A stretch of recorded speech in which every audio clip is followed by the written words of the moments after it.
I was really worried that I'd killed someone because I thought these were cars, and they were like, "No, you're a really lucky guy." And I go, "Yeah, 1 more inch." I go, "That steering wheel was in my chest. It was broken in my chest." I think we have some photos of the car. Yeah, the car accident. So yeah, that's the car. My!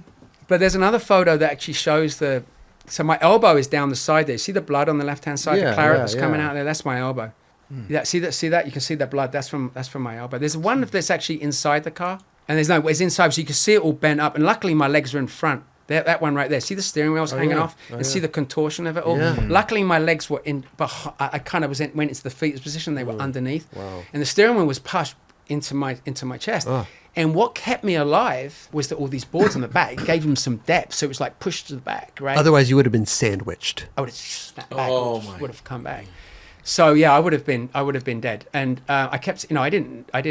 I was like, hey, 1 more inch because that steering wheel. And I found out later that they were ready to do surgery on the side of the freeway for me because they didn't. And I'd closed both lanes. Surgery how? What do you mean? For what? For your chest? They only thought the reason why I was alive was I had the pressure from behind and the steering wheel. Got you. And my solar plex right here is like, I have to protect, like, if I'm getting any massage work, I'm like, don't touch this. Oh, really? Still to this day.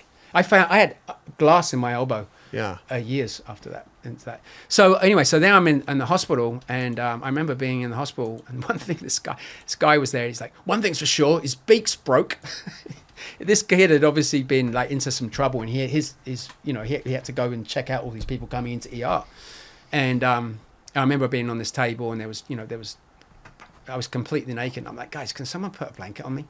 You know what I mean? But they kept saying, hey, you're lucky. And I go, yeah, I hit those cars. I didn't kill anybody. And it was a big thing. And they said, no, you didn't kill anybody.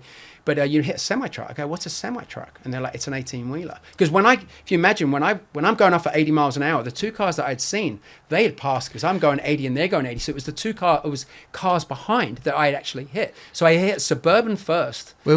And then I hit the semi-truck. Can we paint a picture really quickly? Like, we're talking about the I-5. I-5. Is there a center divider? I think there's a photo. We may have a photo of the middle part. Maybe is there or is it just an open? Oh, it's open. Open. So I flipped into oncoming traffic. So there's 2 lanes on the right side and then 2 lanes on the left side with a big open and I went middle. Into that. Yeah. So you went into the middle ditch ravine and then you started flipping because of that. And then I hit the first one. I'm like, I'm dead. I remember going. Hit first one. What? The first object. Which was the Suburban. I found out later.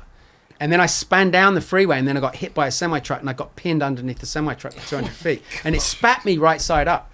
Like, how lucky am I? If I'd been hit on the passenger side, you know what I mean, or my side directly with that, I'd be dead.